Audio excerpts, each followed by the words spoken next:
I want you to change the world, and don't think that this is going to happen peacefully or you can do it alone. We need to kill the rich. You get out there, you use your weapons, and you rip Washington apart. You hunt down the billionaires, the bank bosses, the CEOs, the scumbags, and the liars, the governors, the lobbyists, the senators, because they're all the same, and you hang them. Good morning, everyone. It's March 12th, 2021. I'm Eric. It's been 3 days since I made a video. I am preparing to convert my truck to run on water, and it's taken some considerable study, and plus I've kind of grown weary of talking to people that only listen when I say things they want to hear, and don't listen when I say things they don't want to hear. It's pretty unfortunate, really. But there's some things that's going to have to be said, and people probably ain't going to like it. I don't care, though. I'm not on YouTube and Bitchute and Odysee to be Mr. Popular. That is not my deal. I've had the opportunity to be Mr. Popular, and it's not all that it's cracked up to be, let me tell you. That fucking rooster is just relentless this morning.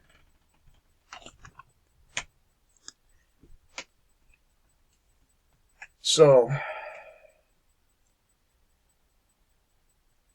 I'd like to point out that there are many YouTubers out there that say more or less the same things I've said.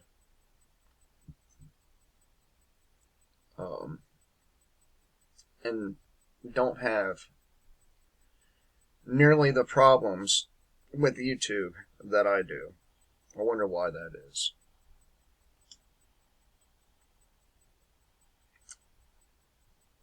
In part, I think it's because I'm a little more militant than all the others. People keep saying, well, you can't use violence. You have to wait until violence is used. But the elephant in the room everybody's fucking missing is violence is already being used on the American people each and every day. We are being murdered every day. Is that not violence? And tell me, what level of violence will it take for you people to understand you are already under attack? You have already been under attack before any of this bullshit started. White people are being fucking demonized, left, right, and crooked, right before your very eyes, to set you up for the mass slaughter. That's what it's about. It's not about equality. It's about genocide. And people, you really, really need to get this through your heads. So, I've been, I took a time out to think about some things, to think about, am I right in my analysis? Is there anything I'm missing? And unfortunately, there are things I'm missing, but these things only contribute to my overall message, the things I'm missing. Now, if you live in a large city like Minneapolis, if you live in any of these states up north where somehow it's a crime and to be Caucasian, I would suggest you get the fuck out of there.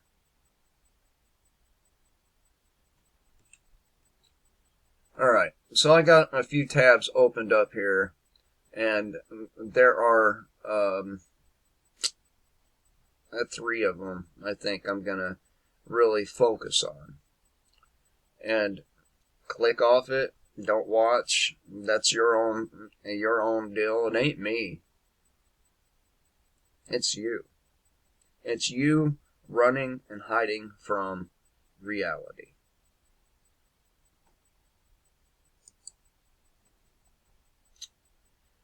We'll start with this one. Machinery of death. When the government acts as judge, jury, and executioner. This one comes from John Whitehead of the Rutherford Institute. In quotes here, and this is coming from former police detective who exposed corruption within the NYPD. So, quote, police fail to grasp that they are public servants for peace. They should provide a civil service to enforce the laws equally, without bias, and with discretion. They must understand that they do not have immunity or special privileges, and most importantly, are just responsible for apprehending suspects and should not act as judge, jury, and executioner, which too many of them truly believe themselves to be. This comes from, again, Frank Pico, former police detective. The government should not be in the business of killing its citizens. And over the last year and a half, they have used the medical system and to kill a lot of fucking people. Nevertheless, the U.S. government continues to act as judge, jury, and executioner over a populace that has been prejudged and found guilty, stripped of their rights, and left to suffer at the hands of government agents trained to respond with the utmost degree of violence. That the death penalty was recently abolished in Virginia is just the tip of the iceberg, while any effort to scale back the government's haphazard application of the death penalty meted out as a punishment, a threat, and a chilling glimpse into the government's quest for ultimate domination over its constituents is a welcome one. Capital punishment remains a very, very small part of the American police state's machinery of death. Yet, it's not enough to declare a moratorium on federal and state death penalty executions. What we need is a moratorium on federal and state violence in all the varied forms, on police shootings of unarmed citizens, innocent civilians killed by the nation's endless wars abroad, unknowing victims of secret government experiments, politicians who profit over principle priorities leave Americans vulnerable to predatory tactics. Because as long as government-sanctioned murder and mayhem continue unabated, the right to life affirmed by the nation's founders in the Declaration of Independence remains unattainable. The danger is real. The danger is real.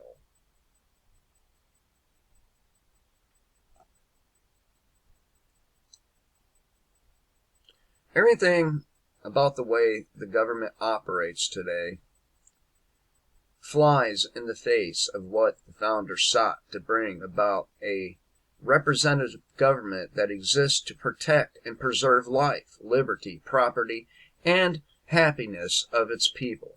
Now, can you honestly think of a more miserable people other than the ones who are currently being bombed by our so-called great nation?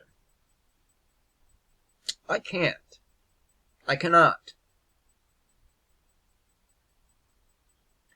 Police violence is but one aspect of the government's violence dispensed without restraint or respect for the rights of the people, but it is widespread. The casualties are legion. At a time when growing numbers of unarmed people have been shot and killed for just standing in a certain way, or moving a certain way, or holding something, anything that police could misinterpret to be a gun, or igniting some trigger-centric fear in a police officer's mind that has nothing to do with an actual threat to their safety. Even the most benign encounters with police can have fatal consequences, and you people have the fucking nerve to say, you have to wait until violence is used against you. Unfortunately, police trained in the worst case scenarios and thus ready to shoot first and ask questions later, increasingly pose a risk to anyone undergoing mental health crisis or with special needs whose disabilities may not be immediately apparent or require more finesse than the typical freeze or I'll shoot you tactics employed by America's police forces. Indeed, disabled individuals make up a third to half of all people killed by law enforcement officers. So apparently, now it's a fucking crime to be disabled. If you're black and disabled, you're even more vulnerable. For example, California police sent out to deal with a 30-year-old Navy veteran experiencing a mental health crisis, reportedly knelt on the man's neck for nearly 5 minutes until he stopped breathing. Angelo Quito died days later. The circumstances are unnervingly similar to death meted out to George Floyd, who died after a Minneapolis officer knelt on his neck for more than 9 minutes.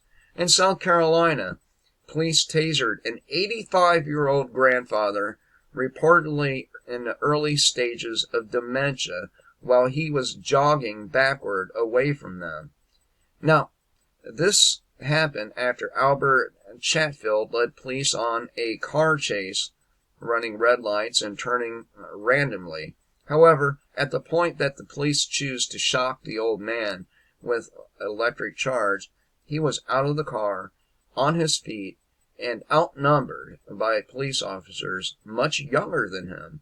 In Oklahoma, police shot and killed a 35-year-old deaf man seen holding a 2-foot metal pipe on his front porch. He used the pipe to fend off stray dogs while walking, despite the fact that witnesses warned police that this individual could not hear and thus comply with their shouted orders to drop the pipe and get on the ground. Police shot the man when he was about 15 feet away from him. In Maryland, police moonlighting as security guards used extreme force to eject a 26-year-old man with Down syndrome and a low IQ from a movie theater after the man insisted on sitting through the second screening of a film. Autopsy results indicate that Ethan Saylor died of complications arising from asphyxiation, likely caused by a chokehold. In Florida, this is for you Florida Marquis, you fucking retard. Police armed with assault rifles fired 3 shots at a 27-year-old nonverbal autistic man who was sitting on the ground playing with a toy truck. Police missed the autistic man, instead shot his behavioral therapist, Charles Kinsey, who had been trying to get him back to his group home. The therapist, bleeding from a gunshot wound, was then handcuffed and left lying face down on the ground for 20 minutes. In New Mexico, police tasered and opened fire on a 35-year-old homeless man who suffered from schizophrenia, all in an attempt to get James Boyd to leave a makeshift campsite.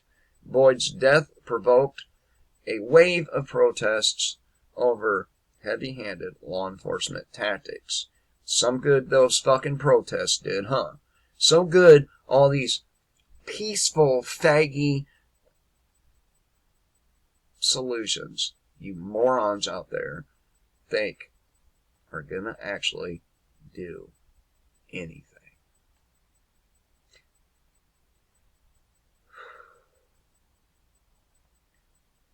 In Ohio, police forcibly subdued a 37-year-old bipolar woman wearing only a nightgown in near-freezing temperatures, who was neither armed, violent, intoxicated, nor suspected of criminal activity.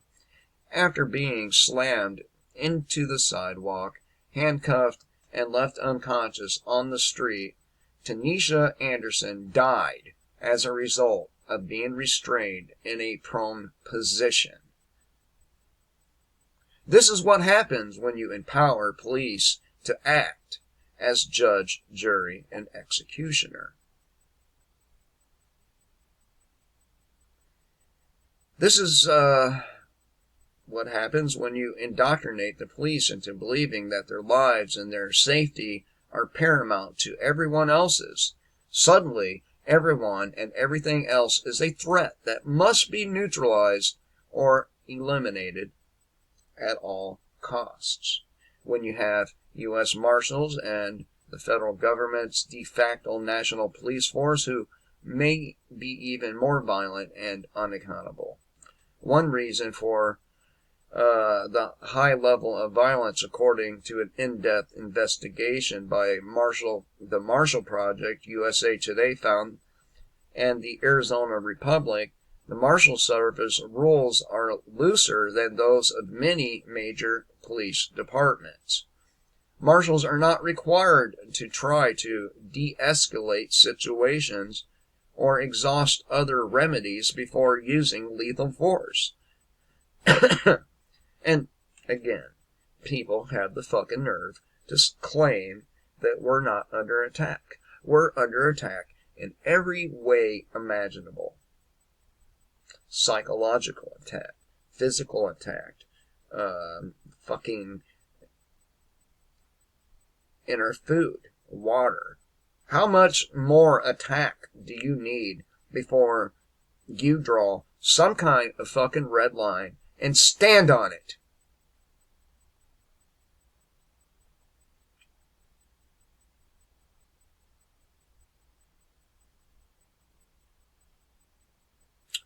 Look more closely, and you may find that many of the same cops who serve on martial task forces also serve on local SWAT teams.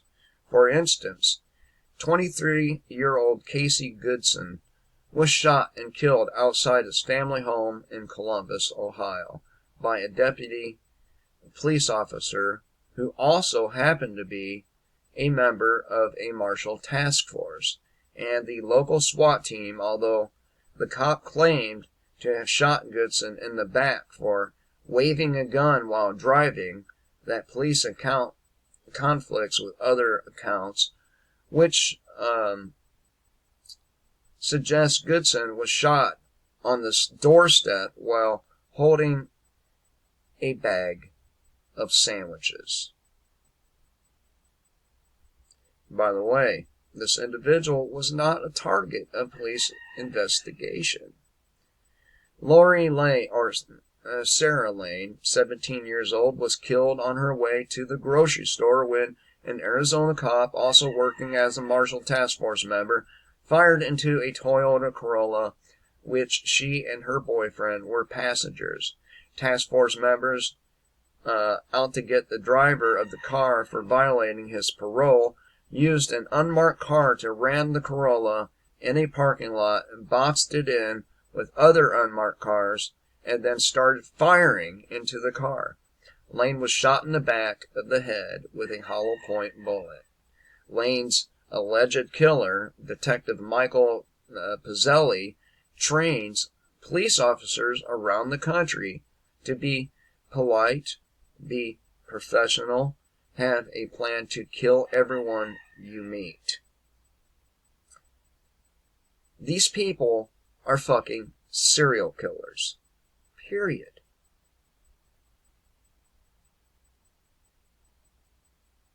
No, I can go on and on and on, but I think you get the idea here. At least I hope your IQ's high enough for you to get the idea. And the idea is this, just in case you fucking missed it. We are already under sustained assault from the government at all levels. Does not matter what state you live in. Does not matter what color you are. Does not matter your monetary status to a point. Of course, they'll never open fire on someone, say, like Bill Gates, but, you know, if you're the local millionaire who's made a small fortune because you opened a factory or something like that, you're still fair game.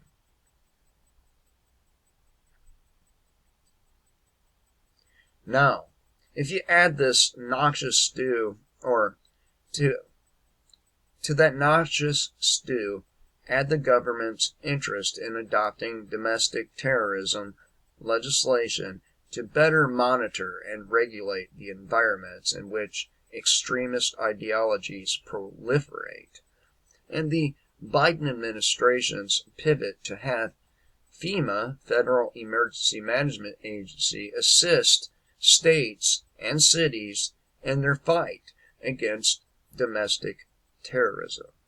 Anyone say FEMA camp?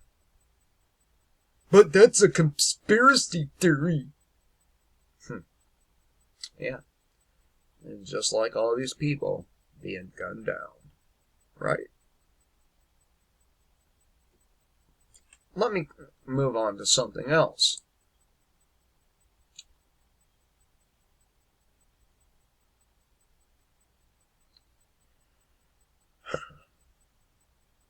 Alright, computer. Alright. Any day now.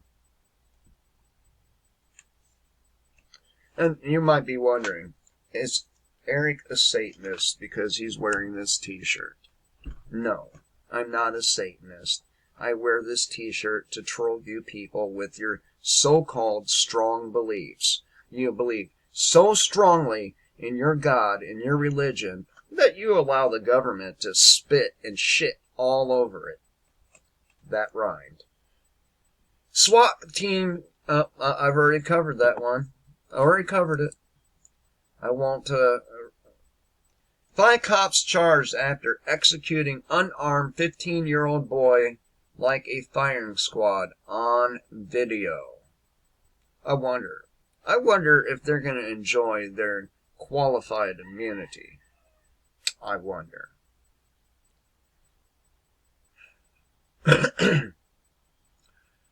Watch cop arrested for forcing canine to maul unarmed man's entire body for 4 minutes. Man hospitalized after cop 6 canine on him as he showered. There's more. 11-year-old autistic boy cuffed, assaulted, jailed for poking student who'd written on him. 11-year-old autistic boy. Is anybody safe? No. No, they're not. 7 cops put board on innocent man, sit on him with his face in the dirt until he dies. I'm telling you, these people are fucking serial killers. Period. Cops curse out witnesses as mother pepper sprayed with her 3-year-old child.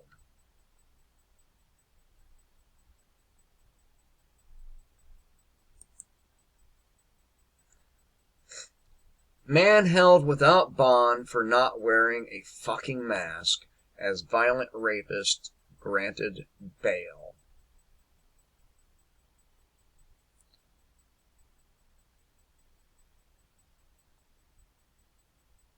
Okay.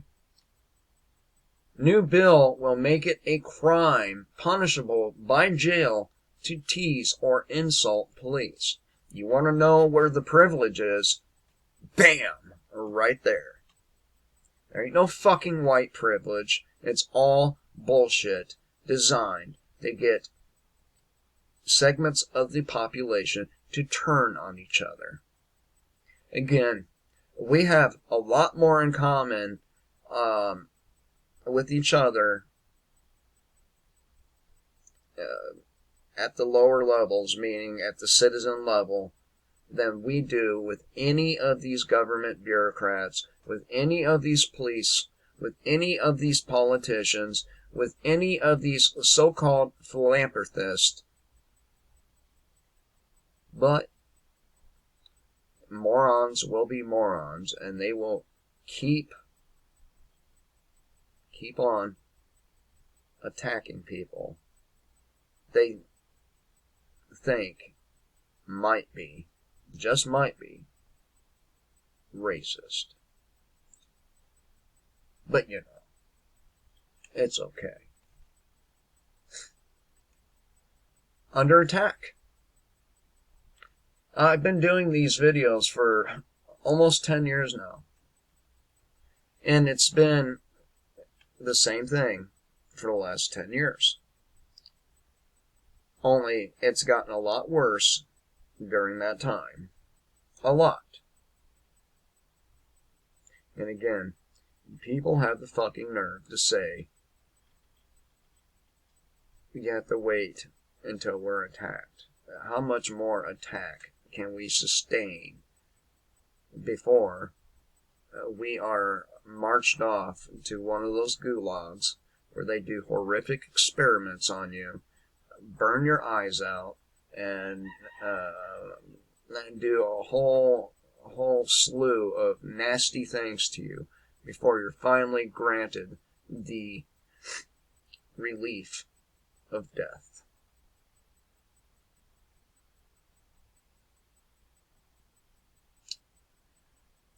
Ethics professor says Americans will take the vaccine in exchange for a return of freedom, except that will not happen. You will not get your freedom back. It's gone. And the only way to get that shit back is through blood, sweat, and tears. Nothing else is going to get it back. You waiting for these fucking authoritarian politicians to grant you your freedom back. Something that you're born with. Something granted to you by your creator, not politicians. And the only way you are going to get it back is if you take it back. Blood, sweat, and tears. Nothing else.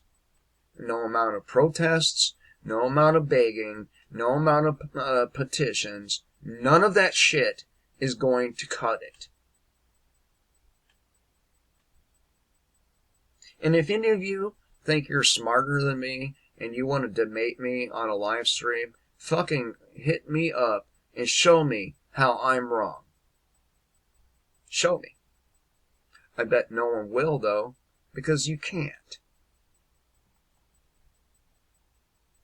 Alright, so I'm gonna hit this briefly since, I'll get fucking banned for mentioning this, while other YouTube channels are allowed to hit upon these subjects. CNN provided a platform for NYU medical ethics professor Arthur Kaplan Sunday, who argued that Americans skeptical of taking this VAX will soon come around and accept it if their freedoms otherwise remain restricted. This guy is full of shit. They will never give you your freedoms back. I refer you to the words of Anthony Fauci and Bill Gates alike. Okay? Who's lying to you? Who should you trust? The people that are fucking liars?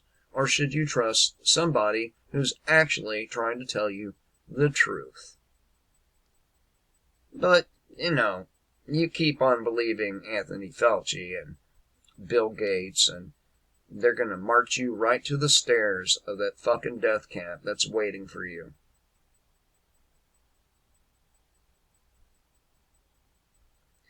And I'm gonna quote something here. If you promise people more mobility, more ability to get a job, more ability to get travel, that's a very powerful incentive to actually achieve fuller vaccination. The segment even began with the infamous "Show me your paper" scene from the movie Casablanca. They're putting it right out there for you.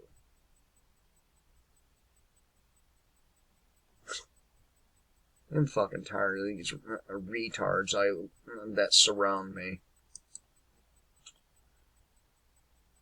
Alright. Here we are at IntelliHub. C-19 swab test burst woman's brain membrane, resulting in leaked spinal fluid. Is this the excuse they're going to use to push anal swab testing instead? You're not shoving anything up my nose or my ass for any amount of freedom. You're not going to do it. I will not ever go to a doctor as long as those motherfuckers are promoting this bullshit. A Texas woman suffered a horrific membrane rupture after a C-19 nasal swab test punctured her brain tissue, resulting in spinal fluid leaking from her body.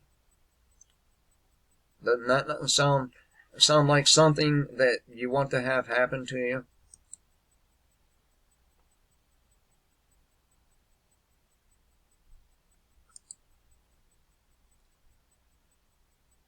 Alright, here we are at Zero Hedge. So we're almost a year into the new normal, aka pathological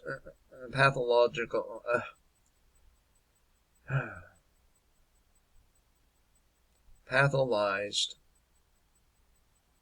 totalitarianism. And things are still looking pretty totalitarian.